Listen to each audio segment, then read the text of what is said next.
Bapak Ibu Saudara dimanapun berada.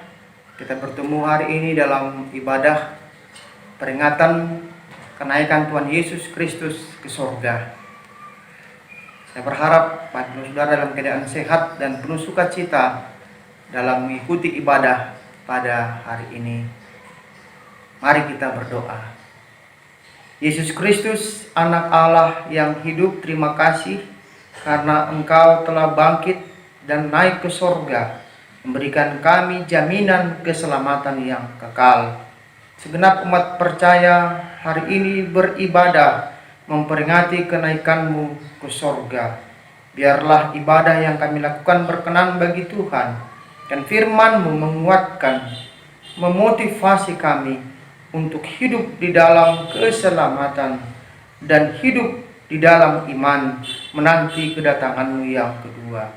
Berfirmanlah Tuhan lewat hamba-Mu, karena kami siap diberkati oleh firman-Mu. Dalam Yesus Kristus firman yang hidup, kami berdoa dan bersyukur. Amin. Bapak Ibu Saudara terkasih, firman Tuhan hari ini dalam memperingati hari kenaikan Yesus Kristus ke surga terambil dari Kitab Kisah Para Rasul pasal yang pertama, ayat yang ke-6 sampai ayat yang ke-11. Demikian firman Tuhan. Maka bertanyalah mereka yang berkumpul di situ, Tuhan, maukah Engkau pada masa ini memulihkan kerajaan bagi Israel? Jawabnya, Engkau tidak perlu mengetahui masa dan waktu yang ditetapkan Bapa sendiri menurut kuasanya. Tetapi kamu akan menerima kuasa kalau Roh Kudus turun ke atas kamu, dan kamu akan menjadi saksiku di Yerusalem dan di seluruh Judea dan Samaria dan sampai ke ujung bumi. Sesudah ia mengatakan demikian, terangkatlah ia disaksikan oleh mereka, dan awan menutupnya dari pandangan mereka. Ketika mereka sedang menatap ke langit waktu ia naik, tiba-tiba berdirilah dua orang yang berpakaian putih dekat mereka dan berkata kepada mereka, "Hai orang-orang Galilea, mengapakah kamu berdiri melihat ke langit? Yesus ini yang terangkat ke surga meninggalkan kamu akan datang kembali dengan cara yang sama seperti kamu melihat dia naik ke surga." Sampai demikian firman Tuhan. Bapak Ibu terkasih dalam Yesus Kristus, peristiwa kenaikan Yesus ke surga merupakan sebuah rangkaian peristiwa lainnya. Sebuah rangkaian yang tak terpisahkan dari peristiwa yang telah dialami oleh Yesus sebelumnya. Yesus yang lahir, Yesus yang mati, Yesus yang bangkit, Yesus itu pula yang naik ke surga. Inilah sebuah peristiwa seperti sebuah mata rantai yang tak dapat dipisahkan. Kelahiran, kematian, kebangkitan, dan kenaikan adalah sebuah rangkaian peristiwa sejarah keselamatan yang Yesus telah nyatakan di tengah-tengah dunia ini sesuai dengan kehendak Bapanya yang di surga. Namun ada satu buah lagi peristiwa yang masih kita nantikan, yaitu peristiwa kedatangannya ke dunia ini. Jadi ada 5 peristiwa yang penting yang harus kita ingat, yang harus kita imani dalam kehidupan kita bersama-sama dengan Kristus. Peristiwa kelahiran, kematian, kebangkitan, kenaikan, dan kedatangan Yesus Kristus ke surga. Inilah sebuah proses keselamatan yang sempurna yang telah dinyatakan bagi orang-orang percaya waktu dulu dan sampai saat ini. Jika sekarang kita memperingati hari kenaikan Yesus Kristus ke surga, Alkitab mencatat setidaknya ada 40 hari Yesus berulang kali menampakkan dirinya kepada para murid dan kepada orang-orang percaya waktu itu. Yesus tidak hanya menampakkan dirinya, bahkan dia berbincang-bincang, berinteraksi, makan dan minum bersama-sama dengan mereka. Mengapa hal ini perlu dilakukan?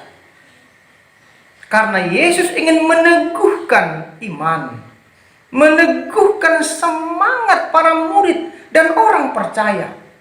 Setelah mereka melalui sebuah pengalaman yang sangat tragis, yang mungkin membuat mereka trauma, bagaimana Yesus sebagai guru mereka, pemimpin mereka, diperlakukan dengan cara yang sangat tidak manusiawi.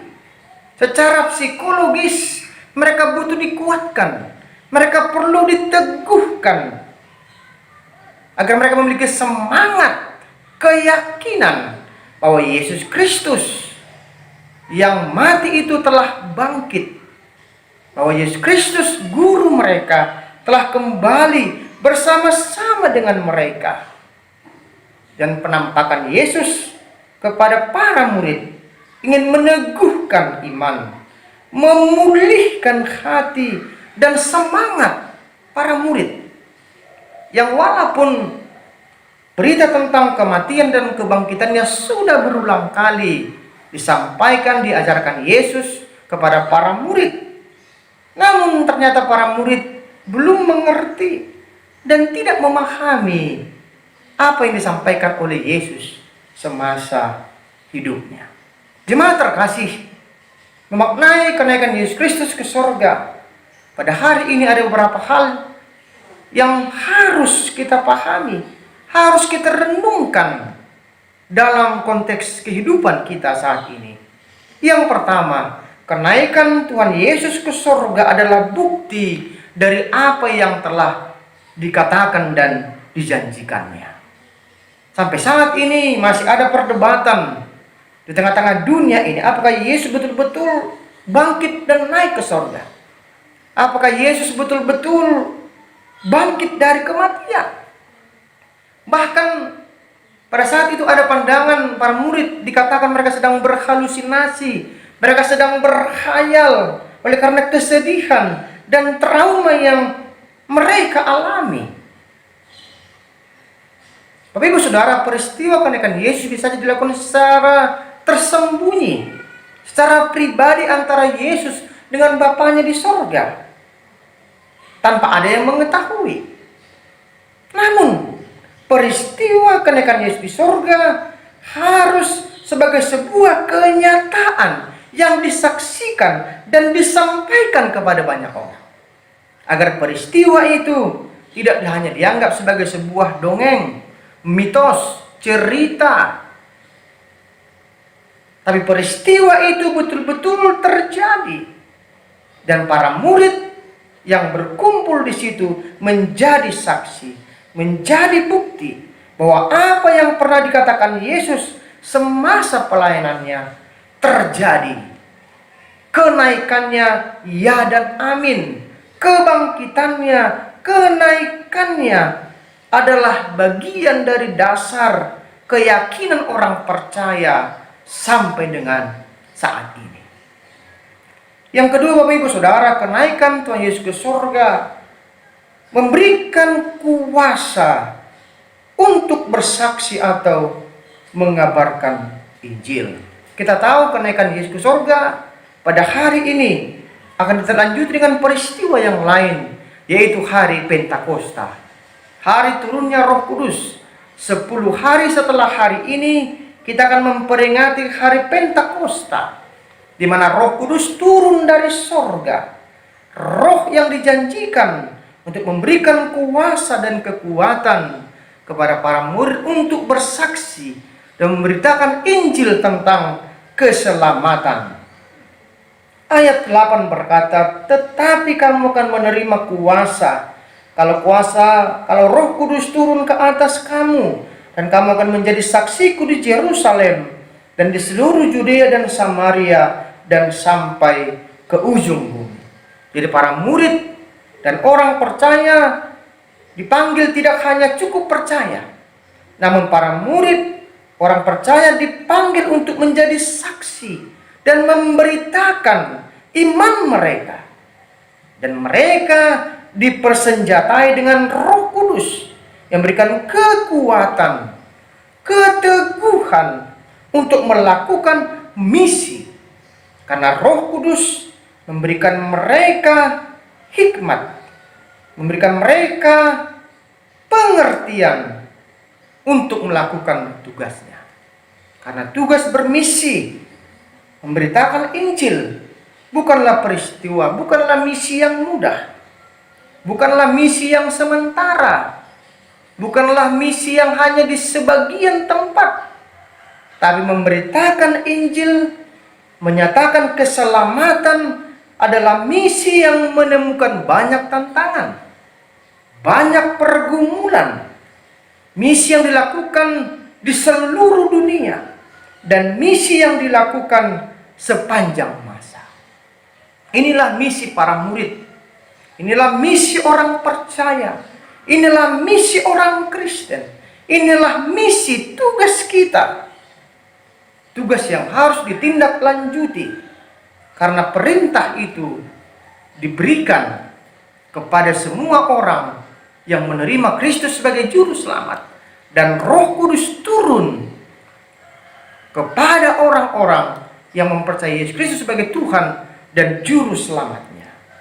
Tugas itu diberikan kepada kita sebagai gereja masa kini. Yang ketiga, Bapak Ibu Saudara, kenaikan Yesus Kristus ke sorga untuk menyediakan tempat bagi orang yang percaya. Walaupun tidak tersurat dalam nats ini, namun ada tujuan yang sangat penting, bahwa kenaikan Yesus ke surga untuk menyediakan tempat bagi orang-orang yang percaya. Kitab Yohanes pasal 14 ayat 2 dan 3 berkata, "Di rumah Bapakku banyak tempat tinggal.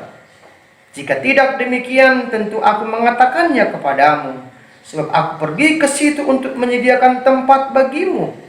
Dan apabila aku telah pergi ke situ dan telah menyediakan tempat bagimu, aku akan datang kembali dan membawa kamu ke tempatku, supaya di tempat di mana aku berada, kamu pun berada."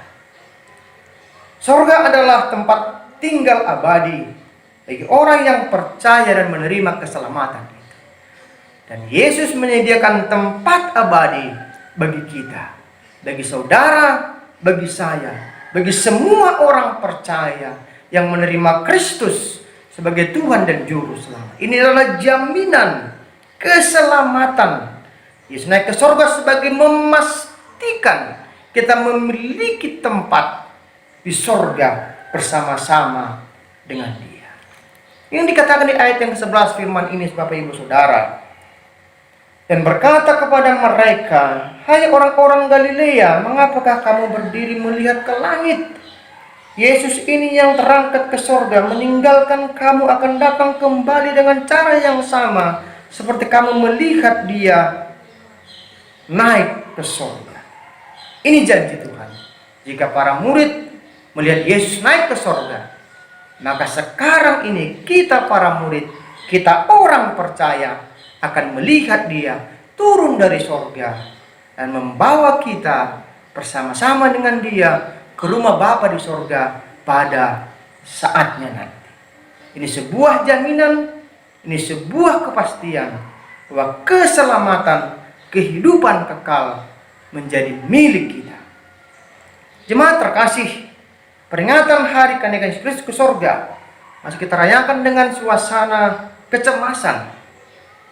Namun dengan kenaikan Yesus Kristus ke surga saat ini, diharapkan naik pula lah semangat, pengharapan, iman dan keteguhan kita.